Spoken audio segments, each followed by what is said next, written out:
Llegué al hospital gritando de dolor, con sospecha de cáncer en etapa avanzada. Llamé a mis hijos y nueras, y fui ignorada. Mi hija respondió: «Respeta nuestras vacaciones en familia». Cuando llegaron al hotel, había un sobre con mi firma. «Me alegra tenerte aquí. Sigue mi historia hasta el final y comenta desde qué ciudad me estás viendo, así podré ver hasta dónde ha llegado mi historia». Mi nombre es Hermelinda García, tengo 69 años, y jamás pensé que llegaría el día en que mis propios hijos me abandonarían cuando más los necesitara. Pero ese jueves por la mañana, mientras me retorcía de dolor en el suelo de mi cocina, comprendí que había criado a 3 extraños que llevaban mi apellido. Todo comenzó con un dolor que me atravesó el abdomen, como si alguien hubiera encendido fuego dentro de mí. Era diferente a cualquier molestia que hubiera sentido antes, agudo, persistente y acompañado de una náusea que me dejó temblando contra los azulejos fríos del piso. Intenté levantarme 2 veces, pero mis piernas no respondían. El miedo se apoderó de mí de una manera que no había experimentado desde que perdí a mi esposo hace 10 años. Con manos temblorosas, logré alcanzar mi teléfono. Mi primer instinto fue llamar a Kiara, mi única hija, la misma a quien había criado con tanto amor y sacrificio. Sonó 1 vez, 2 veces, 3 veces antes de que contestara con esa voz irritada que últimamente usaba conmigo. «¿Qué pasa ahora, mamá? Estamos preparando el equipaje para el viaje. Kiara, necesito que vengas. Algo está mal, muy mal. Estoy en el suelo y no puedo levantarme. El dolor es insoportable». Hubo una pausa que me dolió más que el malestar físico. Pude escuchar risas de fondo, voces de mis nietos, el sonido de maletas arrastrándose.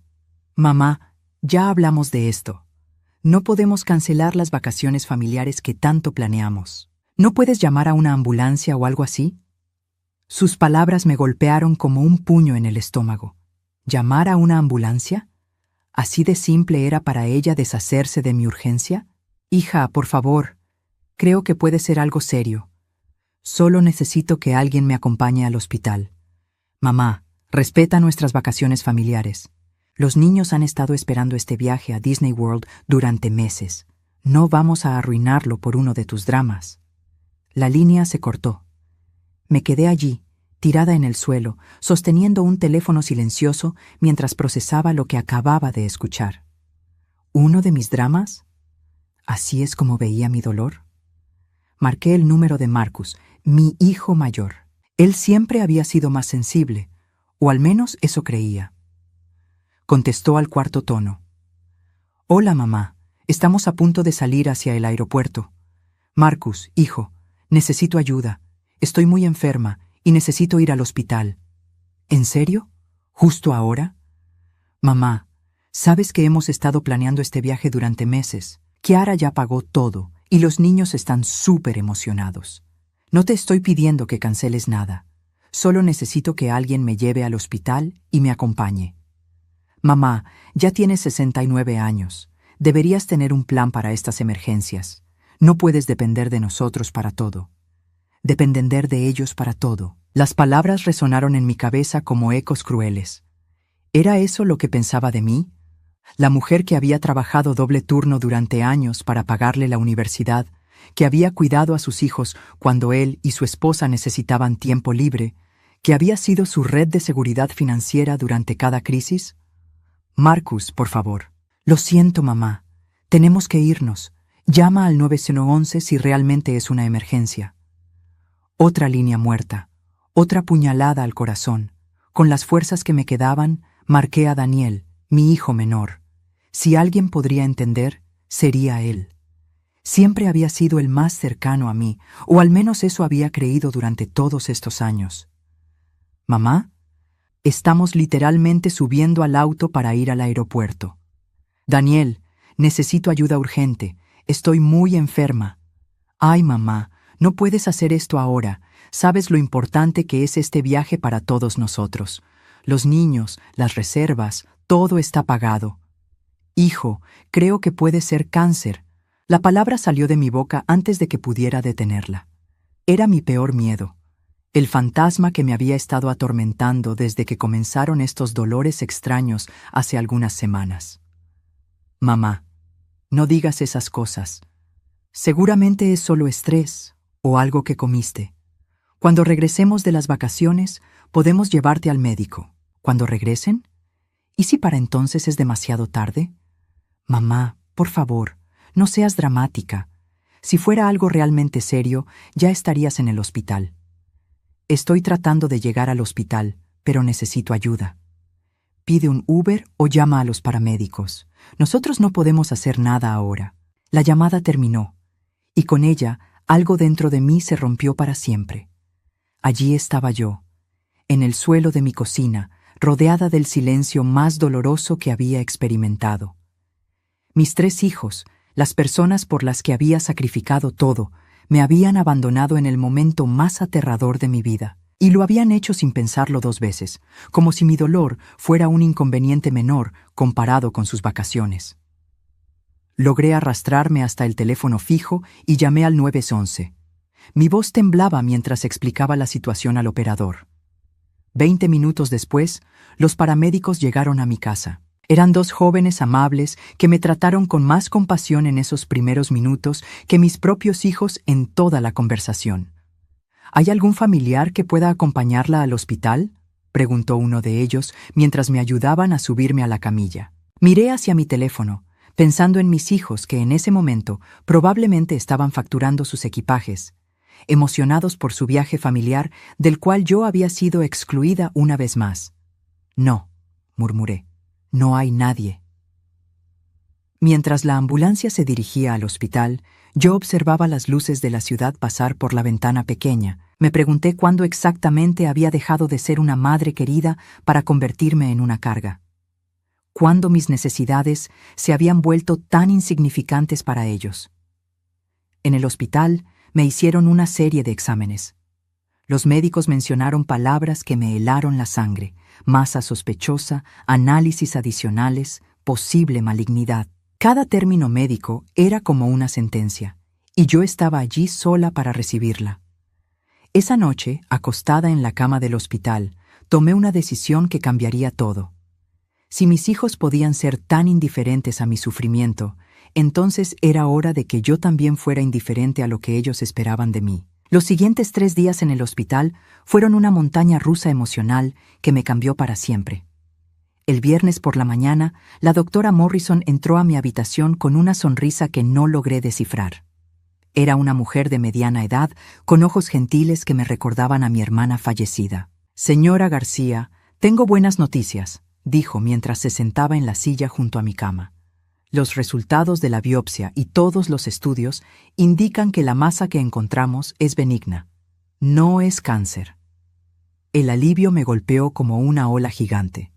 Las lágrimas comenzaron a rodar por mis mejillas antes de que pudiera detenerlas. Durante 3 días había vivido con el terror de que mi tiempo se estaba agotando, de que moriría sola porque mis hijos estaban disfrutando de sus vacaciones familiares. «¿Entonces estoy bien?», pregunté con voz quebrada. «Está bien, pero necesitará cirugía menor para remover la masa y algunos cambios en su dieta y estilo de vida. Nada que ponga en riesgo su vida», explicó la doctora con paciencia. «¿Hay algún familiar que pueda ayudarla durante la recuperación?». Esa pregunta me devolvió a la realidad de mi situación. Mis hijos seguían en Disney World, publicando fotos felices en redes sociales, mientras yo había pasado 3 días creyendo que podría morir. «No hay nadie disponible ahora mismo», respondí, sintiendo cómo las palabras me quemaban la garganta. Durante esos días en el hospital, había tenido mucho tiempo para pensar. Revisé mi relación con mis hijos, como si estuviera hojeando un álbum de fotos, pero esta vez viendo cosas que antes había ignorado. Cada memoria tomaba un significado diferente bajo esta nueva luz de abandono. Recordé cuando Kiara me pidió que hipotecara mi casa para ayudarla con el enganche de la suya. «Es solo temporal, mamá. Te vamos a pagar en 6 meses». Eso fue hace 4 años. Recordé cuando Marcus perdió su trabajo y le presté dinero para mantener a su familia durante 8 meses. Nunca me devolvió un centavo, pero ahora tenía suficiente dinero para vacaciones familiares costosas. Recordé cuando Daniel quería abrir su propio negocio y yo liquidé mi cuenta de retiro para darle el capital inicial. El negocio fracasó, mi dinero se perdió, pero de alguna manera él había conseguido financiar este viaje familiar. El patrón era claro como el agua. Yo siempre estaba disponible cuando me necesitaban, pero ellos nunca estaban disponibles cuando yo los necesitaba. El sábado por la tarde, mi teléfono sonó. Era Kiara. Hola mamá, ¿cómo estás? Disculpa que no hayamos podido hablar, pero hemos estado súper ocupados con todas las actividades. Su voz sonaba alegre, despreocupada. No había ni una pizca de culpa o remordimiento. Estoy en el hospital, Kiara. ¿En serio? ¿Por qué no nos dijiste? La pregunta me dejó sin palabras. ¿Por qué no les dije? Les había rogado que me ayudaran, que me acompañaran, que cancelaran sus planes por mí. Te lo dije el jueves, cuando les rogué a los 3 que me ayudaran. Ay, mamá, pensamos que estabas exagerando como siempre. ¿Es algo serio? Como siempre.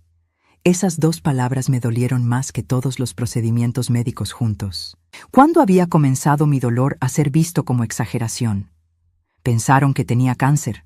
Por suerte era benigno. Hubo un silencio breve del otro lado de la línea. Bueno, qué bueno que no era nada grave. Oye, mamá, ¿podrías transferirme 500? Los niños quieren comprar unas camisetas de Mickey Mouse súper caras y se nos acabó el presupuesto para souvenirs. Me quedé helada. Acababa de decirle que había estado en el hospital creyendo que tenía cáncer, y su respuesta era pedirme dinero para camisetas. ¿En serio, Kiara? ¿En serio qué? Son solo $500, mamá. Sabes que te los devolvemos. Nunca me habían devuelto nada, ni una vez en todos estos años. No. ¿Cómo que no? No te voy a dar dinero para camisetas mientras estoy en el hospital recuperándome sola. Ay, mamá, no seas dramática. Ya dijiste que estás bien. Además, nosotros no pudimos haber sabido que era serio. Les dije que creía que era cáncer. Sí, pero siempre dices cosas así. ¿Recuerdas cuando dijiste que te estaba dando un infarto y solo era acidez? Era cierto. Había ido a emergencias una vez por un dolor en el pecho que resultó ser acidez. Pero eso había sido hace 5 años, y desde entonces había aprendido a distinguir entre molestias menores y problemas serios. Esta vez era diferente, Kiara. Bueno, como sea, ¿me vas a transferir el dinero o no? No. Eres increíble, mamá. Siempre hay que rogarte para todo. La línea se cortó. Rogarle. Según mi hija, tenían que rogarme para todo, cuando la realidad era que yo había dicho que sí a cada petición durante décadas. Esa noche, una enfermera llamada Patricia se sentó conmigo durante su descanso. Era una mujer afroamericana de mi edad que tenía una sonrisa cálida y ojos sabios. ¿No ha venido nadie a visitarla?, preguntó mientras revisaba mis signos vitales. Mis hijos están de vacaciones, respondí, tratando de que mi voz sonara neutral. Patricia me miró con una expresión que no pude interpretar. Cariño, ¿puedo hablarle con honestidad? Asentí. En mis 30 años trabajando aquí he visto muchas familias. He visto hijos que duermen en el piso del hospital para no dejar solos a sus padres, y he visto hijos que no aparecen ni siquiera cuando sus padres están muriendo. Pero lo que más me rompe el corazón son los padres que hacen excusas por hijos que no se las merecen. Sus palabras me penetraron hasta los huesos. ¿Usted cree que estoy haciendo excusas? Cariño, usted me dijo que sus hijos están de vacaciones cuando les dijiste que creías que tenías cáncer. Eso no son vacaciones, eso es una elección. Esa noche no pude dormir. Las palabras de Patricia resonaban en mi cabeza. Una elección. Mis hijos habían elegido sus vacaciones sobre mi bienestar. Habían elegido las camisetas de Mickey Mouse sobre mi recuperación. Habían elegido todo excepto a mí.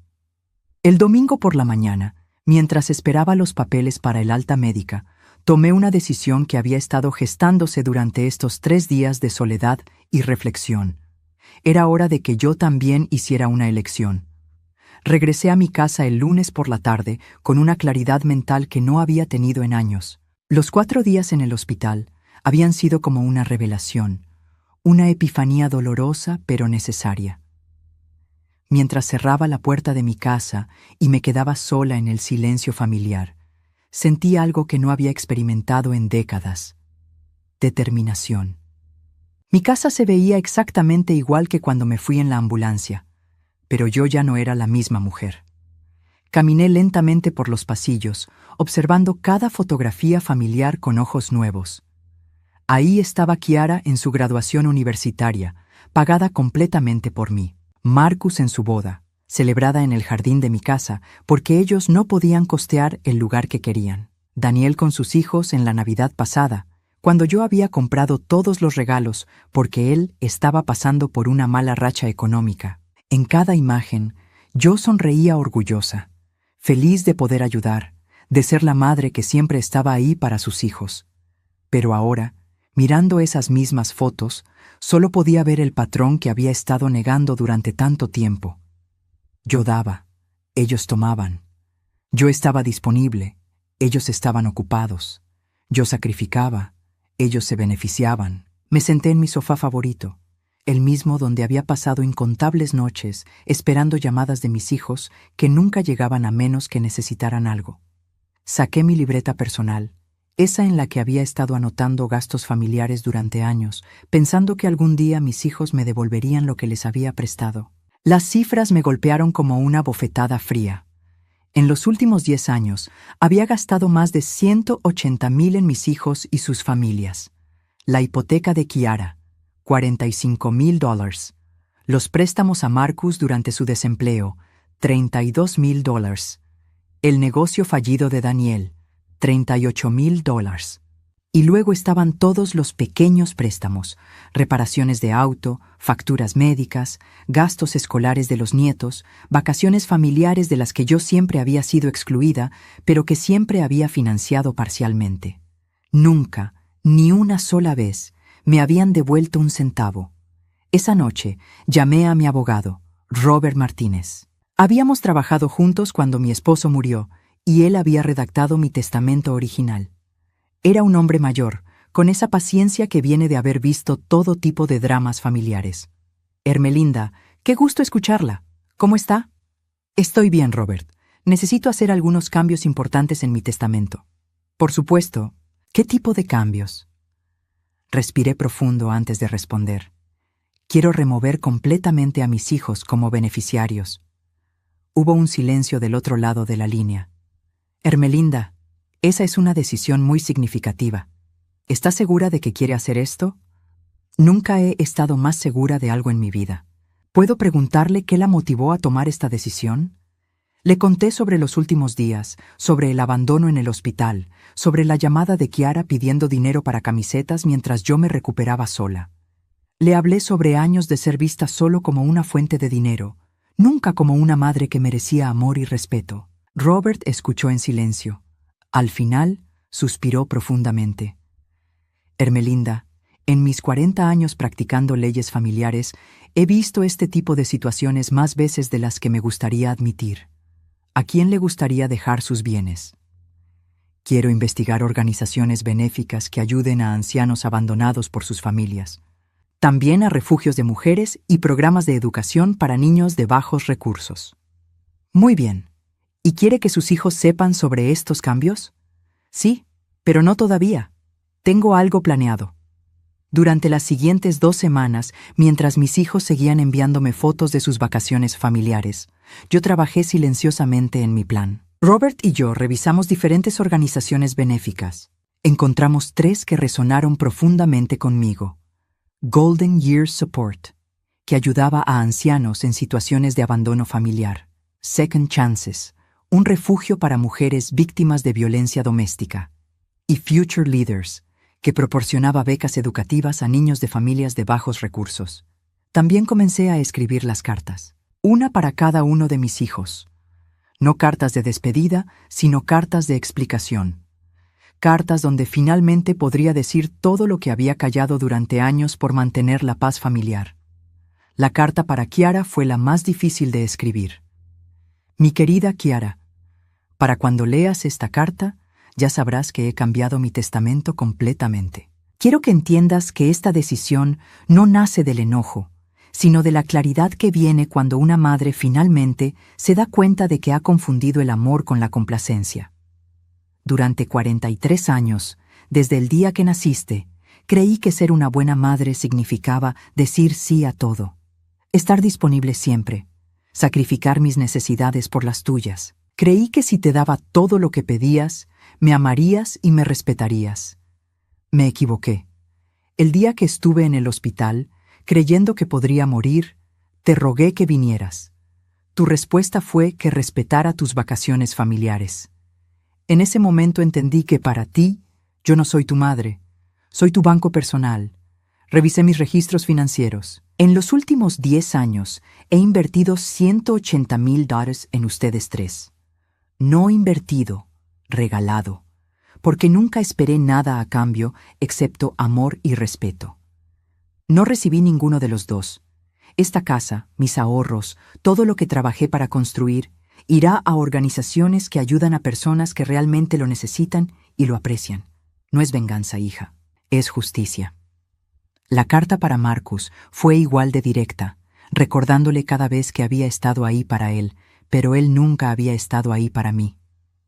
La carta para Daniel fue quizás la más triste, porque él había sido mi bebé, el que más cerca había estado de mi corazón, y también el que más profundamente me había decepcionado. Pero escribir esas cartas no me dio satisfacción, me dio paz. Finalmente estaba siendo honesta, finalmente estaba poniendo límites, finalmente me estaba eligiendo a mí misma. El viernes de esa segunda semana, Robert vino a mi casa con los documentos finalizados. Mi Nuevo Testamento era claro y contundente. Mis 3 hijos no recibían nada. Todo iba a las organizaciones benéficas que habíamos seleccionado, junto con cartas explicando por qué había elegido apoyar su trabajo. ¿Está completamente segura, Hermelinda?, preguntó Robert una última vez antes de que firmara. Robert, por primera vez en décadas, estoy segura de algo que estoy haciendo por mí misma, no por mis hijos. Firmé los documentos con mano firme. Cada firma se sintió como una liberación, como si estuviera firmando mi propia declaración de independencia. Esa noche, preparé 3 sobres idénticos. Cada uno contenía la carta personal que había escrito para cada hijo, junto con una copia certificada del Nuevo Testamento. En la parte exterior de cada sobre, escribí con mi mejor caligrafía: para ser abierto inmediatamente. Asunto urgente familiar. El plan era simple pero efectivo. Sabía que mis hijos regresarían de sus vacaciones el domingo. También sabía que tenían planes de quedarse una noche extra en Miami antes de volver a sus respectivas casas el lunes. Habían publicado sobre la noche de celebración familiar que tenían planeada en un hotel elegante del centro de Miami. El sábado por la mañana contraté un servicio de mensajería especializado para hacer entregas importantes. Le di al mensajero la dirección del hotel en Miami e instrucciones específicas. Los sobres debían ser entregados directamente a Kiara, Marcus y Daniel García respectivamente, el domingo por la tarde, durante su celebración familiar. Mientras el mensajero se iba con los sobres que cambiarían todo, me senté en mi jardín con una taza de té. Por primera vez en años, me sentí realmente en paz. No estaba esperando una llamada de mis hijos pidiendo dinero. No estaba preocupándome por sus problemas. No estaba planeando cómo ayudarlos con su próxima crisis. Estaba simplemente siendo yo misma, y se sentía maravilloso. El domingo por la tarde, mientras yo estaba en mi jardín regando mis rosas, mis 3 hijos estaban a 500 millas de distancia, en el elegante lobby del Hotel Intercontinental en Miami, recibiendo la sorpresa de sus vidas. Según me contó después el mensajero cuando confirmó la entrega, ellos estaban celebrando en grande. Kiara llevaba un vestido nuevo que probablemente había comprado con la tarjeta de crédito que yo pagaba. Marcus tenía una cerveza en la mano y se reía de algo que Daniel había dicho. Los nietos corrían por el lobby mientras sus padres planeaban dónde cenar esa noche para cerrar sus perfectas vacaciones familiares. El mensajero se acercó a ellos con los 3 sobres en una bandeja elegante. Señorita Kiara García, señor Marcus García y señor Daniel García. Los 3 asintieron, extrañados. No esperaban correspondencia. Tengo entregas urgentes para ustedes de parte de la señora Hermelinda García. Kiara fue la primera en tomar su sobre. Sus cejas se fruncieron al ver mi letra cuidadosa en el exterior. Para ser abierto inmediatamente. Asunto urgente familiar. ¿Qué será esto?, murmuró Marcus, tomando su sobre. Daniel agarró el suyo con curiosidad. Mamá está siendo dramática otra vez. Los tres abrieron sus sobres casi al mismo tiempo. El lobby bullicioso del hotel continuaba con su actividad normal mientras mis hijos leían las palabras que habían estado esperando escribir durante años. Según Kiara me contó después, en una de sus llamadas histéricas, ella fue la primera en llegar a la parte del testamento. Su cara se puso pálida como papel. ¿Qué dice el tuyo?, me preguntó Marcus, notando la expresión de su hermana. Creo que mamá se volvió loca, susurró Kiara con voz temblorosa. Dice que cambió su testamento y que no vamos a heredar nada. Marcus leyó más rápido, saltándose párrafos hasta llegar a la misma información. Daniel, siempre el más lento para procesar las malas noticias, seguía leyendo línea por línea. Esto tiene que ser una broma, dijo Marcus, pero su voz no sonaba convincente. Conocía mi letra, conocía mi manera de expresarme. Sabía que era real. Daniel finalmente terminó de leer y se sentó pesadamente en uno de los sofás del lobby. Su esposa se acercó, preocupada por su expresión. ¿Qué pasa, amor? Mi mamá nos desheredó, dijo Daniel con voz plana. Todo su dinero va para caridades. La noticia se extendió rápidamente a las esposas. La nuera de Marcus, Jennifer, siempre la más práctica del grupo, fue la primera en reaccionar. ¿Puede hacer eso legalmente? Por supuesto que puede, respondió Kiara con amargura. Es su dinero. Pero la casa, dijo la esposa de Daniel, esa casa vale más de $400,000. Ustedes contaban con eso. Ahí estaba la verdad desnuda. Ellos habían estado contando con mi muerte para resolver sus problemas financieros. Habían hecho planes basándose en mi herencia como si fuera dinero que ya tenían en el banco. Kiara volvió a leer mi carta, esta vez más cuidadosamente. Con cada párrafo, su cara se ponía más roja de vergüenza y rabia. Ella dice que somos unos aprovechados, murmuró, que solo la vemos como un banco personal. ¿Es mentira?, preguntó Jennifer con esa franqueza brutal que siempre había caracterizado a mi nuera. Marcus la miró molesto. Siempre ayudamos a mamá cuando necesita algo. ¿Cuándo fue la última vez que la ayudaron con algo?, insistió Jennifer. Y no me refiero a visitarla cuando necesitan dinero. ¿Cuándo fue la última vez que se preocuparon por ella sin tener una agenda? El silencio que siguió fue elocuente. Daniel fue el primero en intentar llamarme. Mi teléfono sonó a las 4:30 de la tarde. Yo estaba preparando mi cena dominical, disfrutando de la tranquilidad de saber que había hecho lo correcto. Mamá, ¿qué carajo es esto? Era la primera vez que escuchaba a Daniel usar esa palabra conmigo. Su voz estaba cargada de pánico y rabia. Hola, Daniel. Veo que recibiste mi carta. ¿Estás loca? ¿Vas a darnos todo tu dinero a extraños? No son extraños. Son organizaciones que ayudan a personas que realmente lo necesitan. Nosotros lo necesitamos. Somos tu familia. ¿En serio? ¿Cuándo fueron familia para mí cuando estaba en el hospital? Mamá, ya hablamos de eso. No podíamos cancelar las vacaciones. Exacto, no pudieron. Esa es la diferencia entre nosotros, Daniel. Yo siempre pude cancelar mis planes por ustedes, pero ustedes nunca pudieron cancelar los suyos por mí. Mamá, por favor, esto es ridículo. Estás castigando a tus nietos por algo que... No estoy castigando a nadie. Estoy premiando a organizaciones que hacen el trabajo que mis propios hijos se han negado a hacer. Cuidar de los que lo necesitan. Daniel colgó. 5 minutos después, Kiara llamó. Mamá, necesitamos hablar. Esto es irracional. Hola, Kiara. ¿Cómo estuvo el resto de tus vacaciones familiares? No cambies el tema. ¿Qué es esta locura del testamento? ¿Locura?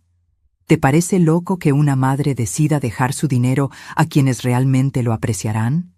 Somos tus hijos. Sí, y por eso duele tanto más que me hayan abandonado cuando más los necesitaba. No te abandonamos, solo fuimos de vacaciones. Kiara, cuando te dije que creía que tenía cáncer, tu respuesta fue pedirme que respetara tus vacaciones. Cuando estaba en el hospital, tu primera llamada fue para pedirme $500 para camisetas. Eso es diferente. No, hija, eso es exactamente el problema. Para ustedes, yo siempre soy diferente, menos importante, menos prioritaria. Mamá, si cambias de opinión sobre esto, nosotros podemos. ¿Pueden qué? ¿Visitarme más seguido? ¿Llamarme cuando no necesiten dinero? ¿Incluirme en sus vacaciones familiares? Kiara se quedó callada porque sabíamos las dos que eran promesas vacías. 30 años de patrón no se cambian por un testamento. Los nietos van a sufrir por esto, dijo finalmente, jugando su última carta. Los nietos van a aprender que el dinero no se hereda automáticamente. Van a aprender a trabajar por lo que quieren. Les estoy dando un mejor regalo del que creen. Marcus llamó esa noche a las 9 p.m. Su enfoque fue diferente, más calculador. Mamá, entiendo que estés molesta, pero esto va a afectar a mucha gente. Jennifer está embarazada otra vez. Vamos a necesitar una casa más grande. Felicidades por el embarazo, Marcus. Espero que planeen financieramente para esa responsabilidad. Mamá, contábamos con la herencia para... Ahí está el problema, hijo. Contaban con mi muerte como su plan financiero. No es así. ¿No? Entonces dime, ¿cuándo fue la última vez que me invitaron a una reunión familiar donde no necesitaran algo de mí? Marcus no pudo responder porque no había ninguna. Mamá, podemos arreglar esto. Podemos ser mejores hijos. Marcus, tienes 44 años. Si no has aprendido a ser un buen hijo en 4 décadas, no va a pasar ahora porque cambié mi testamento. Por favor, reconsidéralo. Ya lo reconsideré durante 3 días en un hospital, mientras ustedes publicaban fotos felices en redes sociales. Mi decisión es final. Esa noche apagué mi teléfono y me preparé un baño caliente. En el agua tibia, reflexioné sobre las conversaciones del día. No había sentido satisfacción maliciosa al escuchar su pánico. Había sentido tristeza por el tiempo perdido, por la relación que podríamos haber tenido si ellos hubieran elegido verme como una madre, en lugar de como una máquina dispensadora de dinero. Pero también había sentido algo más: alivio. Por primera vez en décadas, no era responsable de resolver los problemas financieros de mis hijos. No tenía que preocuparme por sus deudas, sus malas decisiones, sus crisis autoimpuestas. Era libre, y esa libertad se sentía mejor de lo que había imaginado. Los siguientes 2 meses fueron una guerra silenciosa que mis hijos libraron contra mi decisión, y cada batalla solo confirmó que había hecho lo correcto. Regresaron de Miami como soldados derrotados, pero no se rindieron. En su lugar, desplegaron cada táctica manipulativa que habían perfeccionado durante décadas de conseguir lo que querían de mí. La primera fase fue la negación colectiva. Los 3 aparecieron en mi puerta el martes por la mañana, después de haber pasado el lunes planeando su estrategia. Yo estaba desayunando tranquilamente en mi cocina cuando escuché sus voces en el porche delantero. «Mamá, abre la puerta. Necesitamos hablar», gritó Kiara con esa voz autoritaria que usaba cuando quería que las cosas se hicieran a su manera. Abrí la puerta y los encontré a los 3 parados ahí como un tribunal familiar. Kiara tenía los brazos cruzados, Marcus se veía agotado y Daniel parecía a punto de llorar. «Entra», dije simplemente, dirigiéndome de vuelta a la cocina. Se sentaron alrededor de mi mesa de comedor, la misma mesa donde habíamos tenido incontables cenas familiares, donde habían hecho su tarea de niños, donde habían traído a sus propios hijos para las celebraciones. Pero esta vez, el ambiente era tenso como una cuerda de guitarra a punto de romperse. «Mamá», comenzó Marcus, usando su voz de hijo responsable, «hemos estado hablando y creemos que tomaste esta decisión mientras estabas emocionalmente alterada por el susto médico». «¿Emocionalmente alterada?», repetí, sirviendo mi café con manos perfectamente estables. «Nunca he estado más clara en mi vida». «Pero mamá», intervino Daniel, Esto va a destruir la familia. ¿Qué familia, Daniel? ¿La familia que me abandonó en el hospital? ¿La familia que me llama solo cuando necesita dinero? Kiara se inclinó hacia adelante, sus ojos brillando con lágrimas que no sabía si eran reales o calculadas. Mamá, sabemos que cometimos errores, pero todos los padres e hijos tienen problemas. Eso no significa que tengas que castigarnos de esta manera. No los estoy castigando, estoy liberándome. ¿Liberándote de qué?, preguntó Marcus con frustración. De la responsabilidad de financiar sus vidas mientras ustedes me tratan como una extraña. Marcus se frotó la frente. Mamá, si necesitas que vengamos más seguido, podemos hacer eso. ¿Necesito que vengan más seguido? Marcus, no deberían venir porque necesito algo. Deberían venir porque quieren estar conmigo. Queremos estar contigo, exclamó Kiara. Por eso estamos aquí. Están aquí porque cambié mi testamento, cuando fue la última vez que vinieron los tres juntos, cuando no había una crisis financiera de por medio. Los tres se quedaron callados porque no podían recordar una sola vez. Exacto, continué. Esta es la primera vez en años que los tres están en mi casa al mismo tiempo, y es porque su herencia está en peligro. Daniel comenzó a llorar de verdad. Mamá, no puedes hacer esto. Los niños cuentan con el dinero para la universidad. Los niños pueden conseguir becas, préstamos estudiantiles, trabajos de medio tiempo, como hice yo, como hicieron millones de personas que no tuvieron padres ricos. «¡Pero tú no eres rica!», gritó Kiara, perdiendo la compostura. «Eres una jubilada normal. No tienes tanto dinero como para estar regalándolo a extraños». Tengo suficiente como para haber financiado sus vidas durante décadas sin que ninguno de ustedes se preguntara cómo lo estaba logrando. Marcus se puso de pie. Está bien, mamá. Si esto es lo que quieres, está bien. Pero no vengas llorando cuando estés sola en un hogar de ancianos, porque no hay nadie que se preocupe por ti. Sus palabras fueron como una bofetada, pero no me sorprendieron. Marcus siempre había sido cruel cuando no conseguía lo que quería. Marcus, yo ya estoy sola. He estado sola durante años mientras ustedes vivían sus vidas perfectas con mi dinero.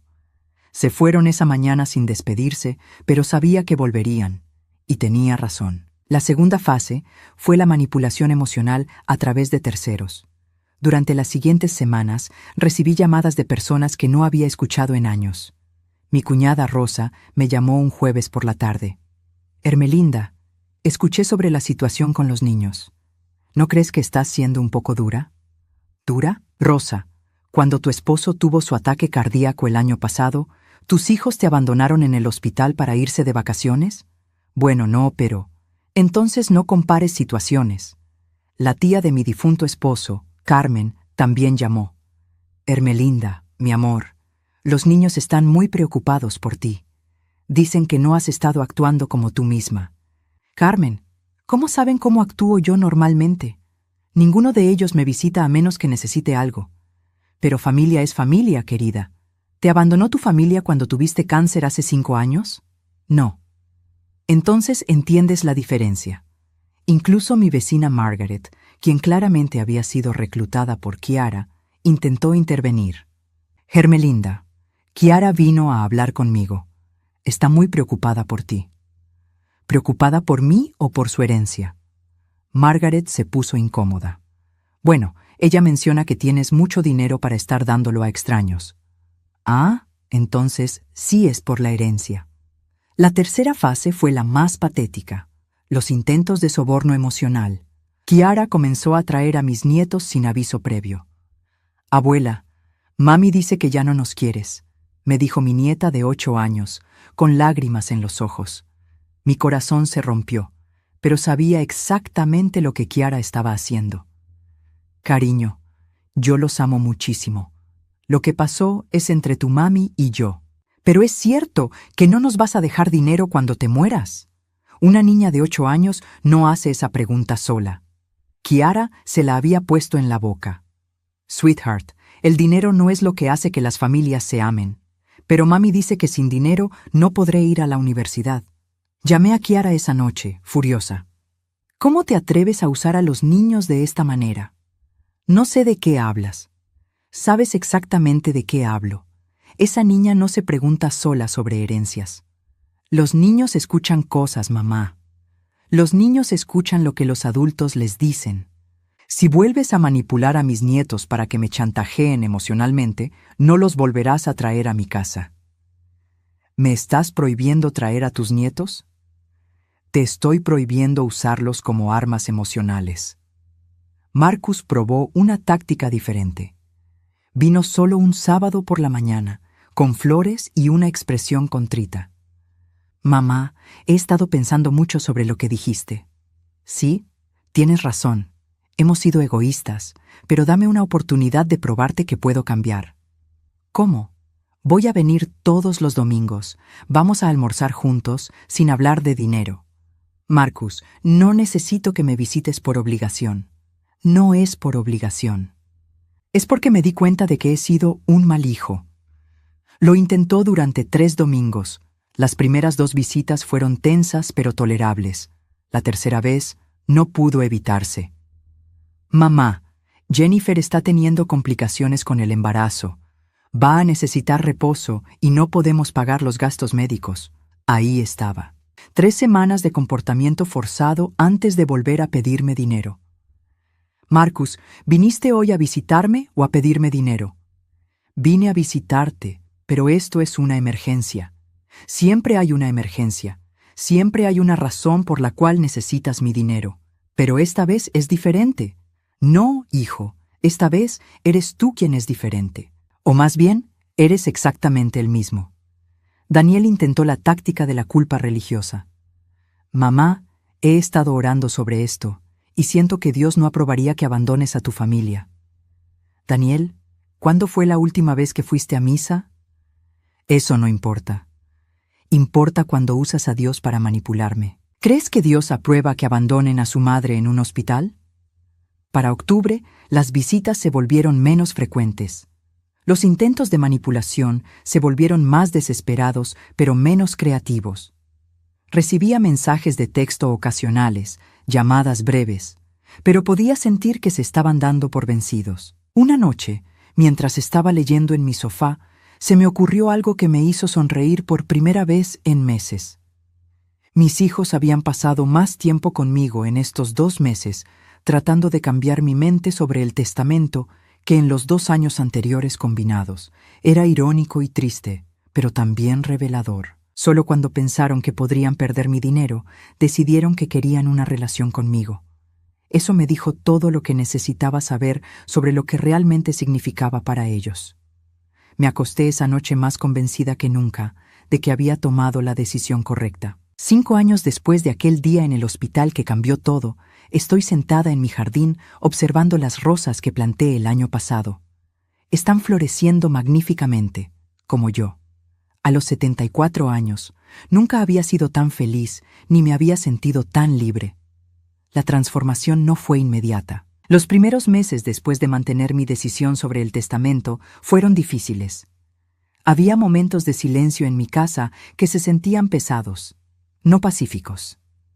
Había noches cuando me preguntaba si había sido demasiado dura, si había sacrificado la posibilidad de reconciliación por orgullo. Pero entonces recordaba esa sensación de estar sola en el hospital, de rogar por ayuda y ser rechazada por vacaciones familiares, y sabía que no había tenido opción.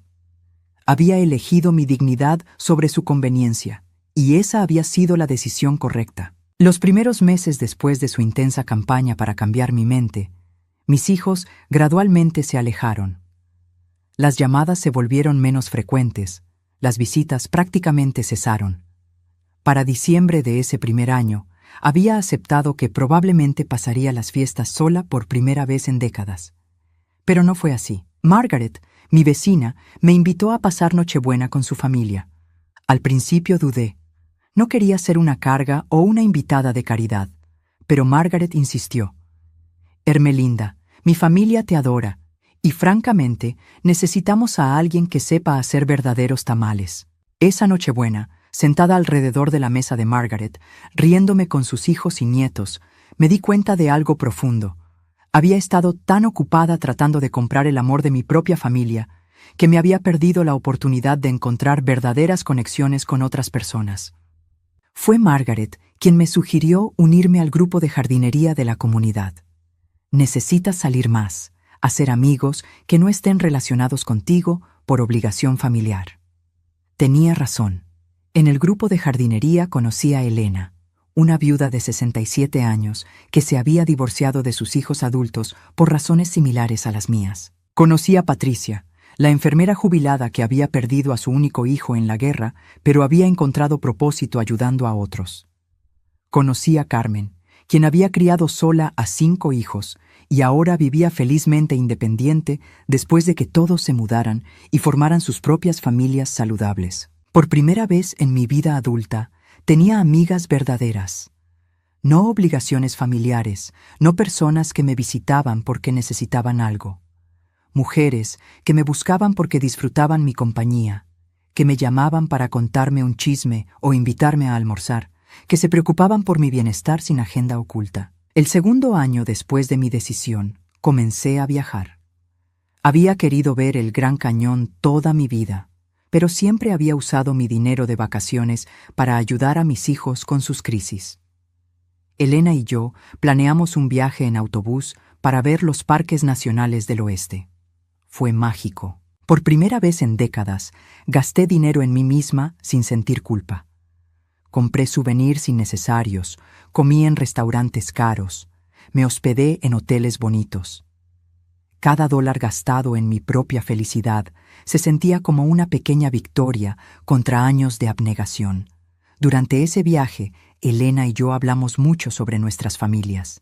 Ella me contó cómo sus hijos habían reaccionado cuando estableció límites similares. Al principio fue horrible, me confesó mientras observábamos el atardecer sobre el Gran Cañón. Pensé que había perdido a mis hijos para siempre, pero después de 2 años, mi hija menor comenzó a llamarme. No para pedir dinero, sino solo para hablar. Ahora tenemos una relación real por primera vez en su vida adulta. ¿Crees que mis hijos alguna vez entenderán?, le pregunté. Algunos lo harán, otros no. Pero Hermelinda, lo importante es que tú ya entendiste. Para el 3er año, había establecido una rutina que me llenaba de propósito. 3 mañanas a la semana trabajaba como voluntaria en Golden Years Support, una de las organizaciones que heredaría mi dinero. Ayudaba a otros ancianos que habían sido abandonados por sus familias, y cada historia que escuchaba me confirmaba que no estaba sola en mi experiencia. Conocí a Robert, de 78 años, cuyos hijos no lo habían visitado en 3 años, pero lo llamaban cada mes preguntando sobre su testamento. Conocí a María, de 81 años, quien había trabajado 2 empleos durante décadas para darles a sus hijos una buena educación, solo para que la pusieran en un hogar de ancianos y vendieran su casa sin consultarle. Trabajar con estas personas no me hizo sentir amargada, sino agradecida. Agradecida de haber tenido el valor de cambiar mi situación antes de que fuera demasiado tarde. Fue durante mi 4.º año de libertad que Daniel me llamó. No había hablado con ninguno de mis hijos en más de 18 meses. Mamá, su voz sonaba diferente, más madura, más reflexiva. ¿Podemos hablar? Por supuesto. ¿Puedo ir a visitarte? Sin agenda, sin hablar del testamento. Solo quiero verte. Dudé. Después de tantos años de manipulación, era difícil creer que sus motivos fueran puros. Daniel, ¿por qué ahora? Porque mi hijo menor me preguntó por qué nunca habla de su abuela, y me di cuenta de que no tenía una buena respuesta. Vino el siguiente sábado. Se veía mayor, más cansado, pero también más humilde. Nos sentamos en mi jardín, el mismo jardín donde había planeado mi libertad años atrás. Mamá, he estado en terapia, comenzó. Al principio fui porque Jennifer me dijo que tenía que lidiar con mis problemas de ira después de lo del testamento. Pero terminé hablando mucho sobre ti, sobre nuestra relación. Escuché sin interrumpir.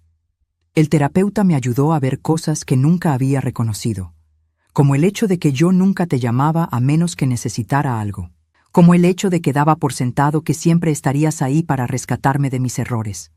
Sus ojos se llenaron de lágrimas genuinas. Mamá, abandonarte en el hospital fue imperdonable, lo sé ahora. Daniel, no, déjame terminar. No estoy aquí para pedirte que cambies el testamento. Honestamente, después de estos años, entiendo por qué hiciste lo que hiciste. Estoy aquí porque perdí a mi madre por mi propio egoísmo, y quiero saber si es demasiado tarde para encontrarla otra vez. Por primera vez en años, abracé a uno de mis hijos sin reservas mentales. No porque me necesitara, sino porque finalmente me veía. Daniel comenzó a visitarme regularmente. No todos los domingos con la puntualidad forzada que Marcus había intentado, sino de manera natural, espontánea. Trajo a sus hijos para que conocieran a su abuela como persona, no como fuente de dinero. Marcus eventualmente también hizo las paces conmigo, aunque le tomó más tiempo. Su orgullo era más grande que el de Daniel, y admitir que había estado equivocado durante décadas fue más difícil para él. Pero cuando Jennifer tuvo complicaciones serias durante su tercer embarazo, él vino a mi casa no a pedir dinero, sino a pedir consejo emocional. «Mamá, estoy asustado», me confesó. «No sé cómo ser fuerte para ella». ¿Veis? Fue en ese momento de vulnerabilidad real que comenzamos a reconstruir nuestra relación. No basada en dinero o conveniencia, sino en amor genuino. Kiara fue diferente. Ella nunca pudo aceptar que sus acciones habían tenido consecuencias. Intentó acercarse a mí varias veces durante estos años, pero siempre era cuando necesitaba algo: dinero para reparaciones de la casa, ayuda con las colegiaturas de los niños, apoyo durante su divorcio. Cada vez que la rechazaba gentilmente, ella se alejaba enojada, incapaz de entender que una relación no podía construirse sobre necesidad unilateral. Hace 6 meses, Kiara hizo un último intento. Vino a mi casa con mis nietos, ahora adolescentes. «Mamá, los niños quieren conocerte mejor», dijo, usando la misma táctica que había usado años atrás. Pero esta vez, mis nietos eran lo suficientemente grandes para hablar por sí mismos. «Abuela», me dijo mi nieta de 16 años, «mamá nos ha contado su versión de lo que pasó entre ustedes, pero queremos escuchar la tuya». Les conté la verdad, no para ponerlos contra su madre, sino para que entendieran que las relaciones familiares requieren esfuerzo de ambas partes. Mi nieto mayor, de 18 años, asintió pensativamente. «Abuela, cuando cumplas 80, queremos hacer una fiesta para ti. ¿Nos dejarías planearla?» «Por supuesto», respondí, mi corazón llenándose de esperanza de que tal vez, con la siguiente generación, podríamos romper el ciclo. Ahora, mientras escribo esto en mi jardín, rodeada de las rosas que planté con mis propias manos en la tierra que es completamente mía, me siento en paz de una manera que nunca creí posible. Mi testamento permanece sin cambios. Mis bienes irán a las organizaciones que he llegado a conocer y amar a través de mi trabajo voluntario. Pero he ganado algo más valioso que cualquier herencia: relaciones auténticas con 2 de mis 3 hijos, conexiones reales con mis nietos, amistades profundas con mujeres extraordinarias y, sobre todo, respeto propio. No todos los días son perfectos. Hay momentos de soledad, especialmente durante las fiestas, cuando veo familias grandes reunirse, pero ya no es la soledad desesperante de ser ignorada por personas que deberían amarme. Es la soledad elegida de alguien que prefiere estar sola que mal acompañada. La decisión que tomé en esa cama de hospital hace 5 años no fue sobre dinero, fue sobre dignidad. Y cada día que vivo con esa dignidad intacta, confirmo que fue la decisión correcta. Mis hijos finalmente aprendieron que una madre no es un banco, y yo finalmente aprendí que no tengo que comprar amor para merecerlo.